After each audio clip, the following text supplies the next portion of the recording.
sebelum saya menjadi duta kepada produk Shibui, saya ni agak cerewet sebab saya cikgu grooming dan saya ada akademik. Saya berfikir banyak kali sebelum saya menerima tawaran daripada Shibui. Okey, Shibui memberi saya shampoo dia yang pertama yang kita kenali sebagai oatmeal.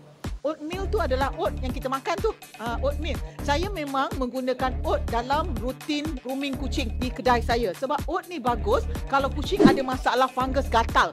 Gatal, dia garu sampai dijilat sampai merah-merah. Kadang-kadang kalau kita pakai shampoo chemical, dia susah nak hilang. Jadi kalau produk yang ada oat memang sangat bagus. Tapi oat dia bukan oat biasa-biasa. Oat daripada Oatcom. Oatcom tu adalah manufacturer, pengeluar oat untuk kebanyakan produk skincare kita orang perempuan. Jadi nampak tak dia punya kualiti? Dan dia partikel dia halus. Jadi bila kita pakai ni, dia will do wonders. You ada kucing, bulu panjang, bulu pendek, masalah kulit, masalah fungus, you pakai satu step ni je. Kalau kucing tak ada minyak, terus sapu pada bulu kucing. Kalau ada masalah fungus, biar 5 minit, 7 minit, 8 minit, 10 minit, you bilas. Paling bagus tak payah pakai conditioner kalau kucing bulu panjang. Memang best.